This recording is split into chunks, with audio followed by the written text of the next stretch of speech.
This channel does not promote any violent, harmful, or illegal activities. All content provided by this channel is meant for an educational purpose only.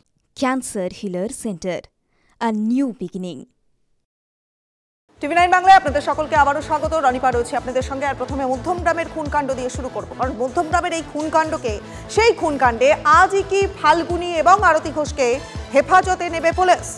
গতকাল এই মা এবং মেয়ের একদিনের jail হেফাজতের নির্দেশ দেয় আদালত। আজ ফের বারাসাত আদালতে তোলা হবে ফাল্গুনী এবং আরতিকে।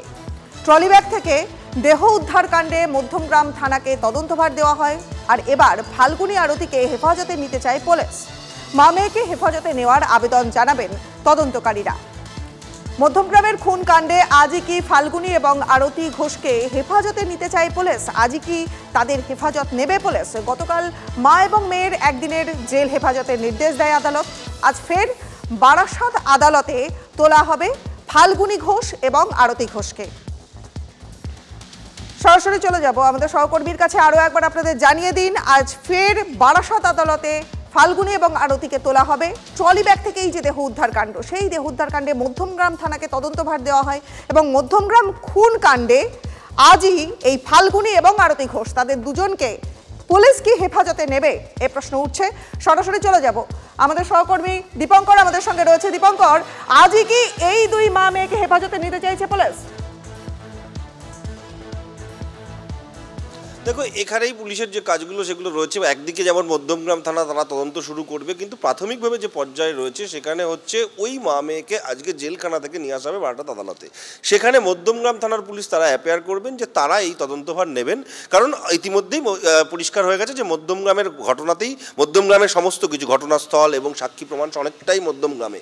কিন্তু প্রশ্ন হচ্ছে যে প্রথমেই নিজেদের হেফাজতে নেবে নাকি টিআই প্যারেড করিয়ে নেবে। এখনো পর্যন্ত আমরা পুলিশ সূত্রে যা জানতে পারছি, আজকে তারা টিআই প্যারেডের জন্য আবেদন করতে পারেন। TI parade personal, TI parade material, দুটো পার্ট, দুটো আলাদা আলাদাভাবে টিআই প্যারেড হবে। কারণ যে ট্রলি ব্যাগে করে নিয়ে গেছিল সেই ট্রলি ব্যাগেরও একটা টিআই প্যারেড হওয়ার সম্ভাবনা রয়েছে এবং একই সঙ্গে যে দুজন ব্যক্তি মহিলা যারা দেহ নিয়ে এক জায়গা থেকে অন্য জায়গায় চলে গেছিলেন তাদেরও টিআই প্যারেড হবে। এটা এই এভিডেন্সটা অনেক গুরুত্বপূর্ণ বলে পুলিশ মনে করছে এবং সেই কারণে নিজেদের হেফাজতে নেওয়ার আগে টিআই প্যারেড করে নেওয়ার সম্ভাবনা রয়েছে। সেই জায়গাটা পুলিশ সূত্রে আমরা জানতে পারছি এবং তারপর টিআই প্যারেডের পর তারা পুলিশ হেফাজতের জন্য আবেদন করবেন মধ্যমগ্রাম থানার পুলিশ। এবং সেই পুলিশ হেফাজতে আবেদনের সময় যে অস্ত্র দিয়ে খুন কাটা হয়েছিল দেহ, সেই অস্ত্র উদ্ধার করা এবং সেই অস্ত্রের সঙ্গে আবার পুনর্নির্মাণ করে যে কিভাবে তিনি মধ্যমগ্রাম থেকে আইডিতলা পর্যন্ত পৌঁছালেন সেটা আবার পুলিশ দেখবে, এমনটা আমরা জানতে পারছি। বেশ বেশ, অনেক ধন্যবাদ দীপঙ্কর, নজর রাখো। পাশাপাশি এই ট্রলি কাণ্ডে রহস্যের পর্দা কিন্তু ক্রমশ উঠছে। মধ্যমগ্রামের মহিলা খুনে সামনে আসছে একের পর এক নয়া তথ্য। প্রায় ৩ লক্ষ টাকা ছিল এই সুমিতার অ্যাকাউন্টে। এটিএম কার্ডের পাসওয়ার্ড সেটা ফাল্গুনী এবং আরতি তারা দুজনেই জানতেন। মধ্যমগ্রামের বাড়ি থেকে উদ্ধার করা হয় সোনার দোকানের বিল। টাকার জন্যই কি এই পিসি শাশুড়িকে খুন করা হলো? জোরালো হচ্ছে তত্ত্ব।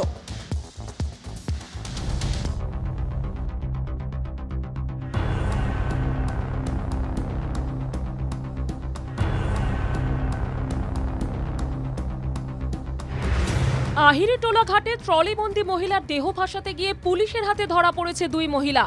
প্রাথমিক তদন্তে জানা গিয়েছে মধ্যমগ্রামের বীরেশপল্লীর বাড়িতে পিসি শাশুড়িকে ইট দিয়ে থেতলে খুনের পর দেহ লোপাটের চেষ্টা করেছিল মা মেয়ে। তদন্ত যতই এগোচ্ছে সামনে আসছে একের পর এক তথ্য। সুমিতার স্থাবর সম্পত্তি, মোটা অঙ্কের নগদ টাকা ও গয়না ছিল। পারিবারিক সূত্রে পাওয়া গয়নার পরিমাণ বেশ কয়েক লক্ষ টাকা। সুমিতার অ্যাকাউন্টে প্রায় 3 লক্ষ টাকা ছিল জানতে পেরেছে পুলিশ। সুমিতার এটিএম কার্ডের পাসওয়ার্ড জানতো মা মেয়ে। মধ্যমগ্রামের বাড়ি থেকে বউবাজারের সোনার দোকানের স্লিপ উদ্ধার। গত সোমবার ওই সোনার দোকানে যায় মা মেয়ে। অভিযোগ, সুমিতার অ্যাকাউন্ট থেকে টাকাও তোলে মা মেয়ে। সেই অভিযোগ ঠিক কিনা খতিয়ে দেখছে পুলিশ। সুমিতার ব্যাংকের লেনদেন খতিয়ে দেখা হচ্ছে। সম্পত্তির পাশাপাশি পুরনো আক্রোশও ছিল দাবি পুলিশ সূত্রে।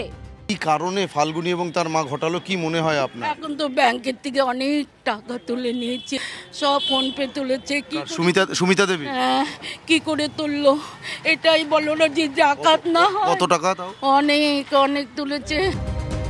নিঃসন্তান সুমিতার উপর অত্যাচার করত ফাল্গুনী আর তার মা, এমনটাই অভিযোগ। অনেক অত্যাচার করেছে ওরা, অনেক অত্যাচার করেছে আমার বোনটাকে।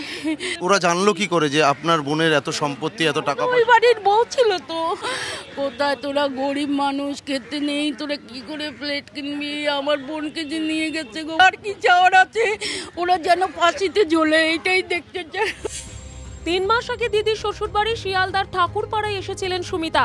15 দিন আগে চলে যাওয়ার সময় নাদনঘাট ও অন্যান্য আত্মীয়দের বাড়িতে ঘুরতে যাচ্ছেন বলে বেরিয়েছিলেন। তারপর থেকেই সুমিতার সঙ্গে আর যোগাযোগ নেই। পুলিশের থেকে খবর পেয়ে ঘটনার কথা জানতে পারেন তারা। সম্পত্তি নিয়েই সমস্যার জেরে খুন করা হতে পারে বলে মনে করছেন নিহত সুমিতার জামাইবাবু।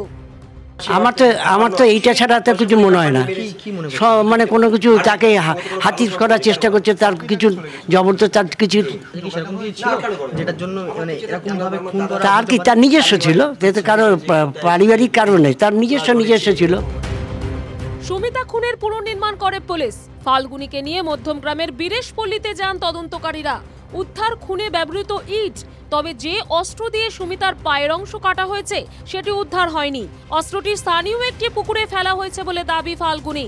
এদিন TV9 বাংলার প্রতিনিধি কথা বলেন ভ্যান ও ট্যাক্সি চালকের সঙ্গে, যাদের গাড়িতে করে ট্রলিবন্দি সুমিতার দেহ নিয়ে যায় ফাল্গুনী আর আরতি। আমি জিজ্ঞেস করলাম যে ব্যাগে কি আছে করেছিলেন? হ্যাঁ, তা ওরা উত্তর দিলে কি যে কিছু থালা বাসন আছে, হ্যাঁ কাপড় চোপড় আছে, আর আমার টিফিন আছে। এই ভারী ব্যাগ দেখে আপনার সন্দেহ হয়নি? আমি যা জিজ্ঞেস করেছিলাম যে এত ভারী কেন, ব্যাগে কী আছে? তা উনি আমাকে বললে কাঁসার বাসন আছে, কাপড় জামা আছে, খাবার দাবার আছে। সন্দেহ হবে কী করে? ওখানে কোনো গন্ধ পাচ্ছি না, কিছু পাচ্ছি না, আমার গাড়িতে কোনো দাগ পাক কিছুই নেই। আচ্ছা, তা কী করে সন্দেহ হবে? আমি কুমোরটুলি ওই গঙ্গার ঘাটে যখন ওনাকে নামিয়েছি, তা আমি বললাম যে মালের তো অনেক ওয়েট, তার 100 টাকা বাড়িয়ে দিন। তা উনি আমাকে আরও 100 টাকা দিয়েছে, 700 টাকা ভাড়া দিয়েছে। Bureau report, TV9 Bangla.